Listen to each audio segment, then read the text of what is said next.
All right, let's jump right into today's explainer. We're looking at a deeply compelling subject based on Justin B. Pitcher's capstone research, integrating refugee students into secondary schools. Now, it's a topic we hear discussed top-down all the time by administrators, politicians, policymakers, but it's so rarely looked at from the bottom up. So today, we're flipping the script and exploring what actually happens when we stop talking and start listening to the students themselves. Imagine for a second just the intimate, terrifying human scale of this experience. Imagine being a teenager, right? Just trying to find your classroom on your very first day of high school. But it's not just a new school. It's an entirely foreign country. The language, the customs, the food, literally just the way the hallways operate are entirely unknown to you. So what does it actually take to foster a genuine sense of belonging in a brand new world like that? To wrap our heads around the massive scale of this challenge, look at this number. We have an estimated 1.2 million refugee students attending schools across the United States right now. That is a massive, incredibly significant portion of our student body. And how our educational systems choose to integrate these young minds, well, it has profound implications for their future, and honestly for ours too. And when you ground that huge demographic data into the actual lived voice of a student, you hear things like this quote. Day one communication for them wasn't about raising a hand to answer a history question, you know? It was this desperate, improvised mix of Google Translate, hand gestures, and mixed languages just to be understood by anyone. It perfectly captures the sheer friction of those initial days. So, here's our roadmap for this explainer. We'll start with the human context, examine the belonging gap, explore why students know best, look at the leadership mandate, and finally finish up with actionable inclusion. All right, part one. The human context, focusing on 5 specific voices. For this research, the authors zoomed in on 5 remarkable high school students at a location given the pseudonym Normal High School. Just think about the absolute diversity these 5 individuals bring to a single classroom. We're talking 14 to 18-year-olds hailing from places like Afghanistan, Rwanda, Tanzania. Some of them have never even known a traditional home. They were born entirely inside refugee camps. Between them, they're speaking this incredible tapestry of languages. Dari, Pashto, Kinyarwanda, Swahili, German.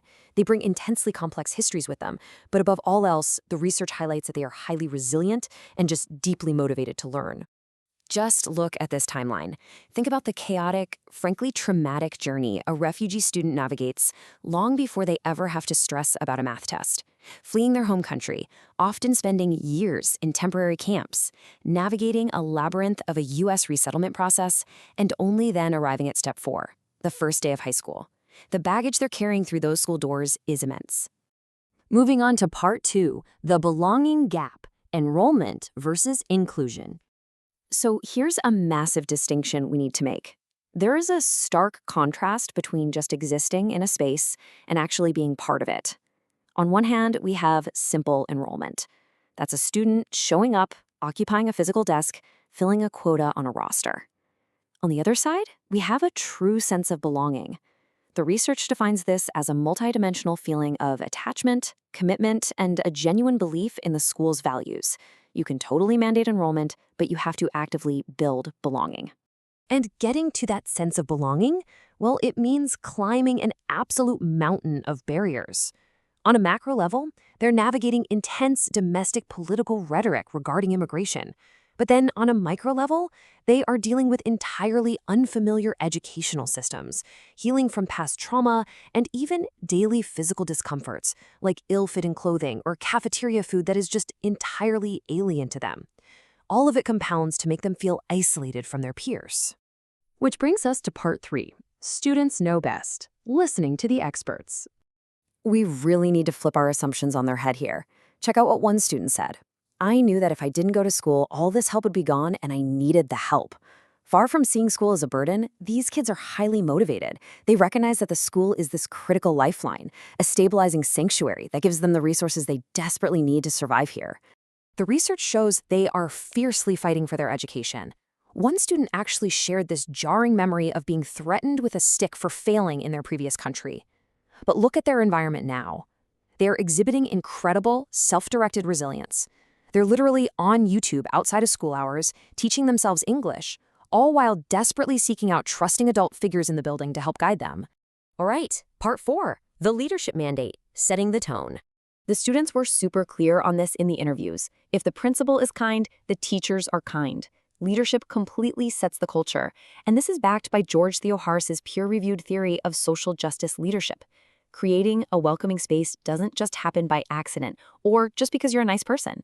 It requires a leader to take a multidimensional approach, enacting targeted agendas that actively and intentionally dismantle oppressive barriers for marginalized kids. Look at how this shifts the whole environment. The status quo is basically this sink or swim setup, relying on generic policies that completely ignore the complex backgrounds these students have. But social justice leadership replaces that with targeted, intentional inclusion. It intentionally softens the landing for refugees by confronting biases head-on, so they don't just survive the school day, they actually thrive in it.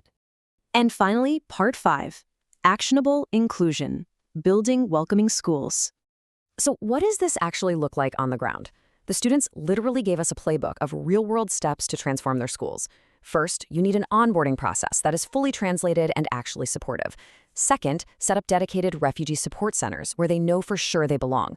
Third, provide accessible advocates they can trust. And fourth, put peer mentoring programs in place so they can connect with other students right away.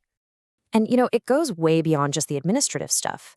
The students highlighted the need for consistent translation services and visible cultural representation. They brought up things as simple and human as having culturally inclusive food in the cafeteria or just a safe, designated space for prayer and worship. They also want extracurriculars that intentionally mix refugee and non-refugee peers together. Doing these things shifts a school from being this cold, bureaucratic institution into a genuine, welcoming home. So I'm going to leave you with this to chew on. As we design our educational systems, are we truly listening to the lived experiences of the students who need us the absolute most? Or are we just building policies based on our own assumptions? To build truly inclusive schools, the kind that literally change lives, we have to have the humility to realize that the students ultimately know best. Thanks for joining us for this explainer.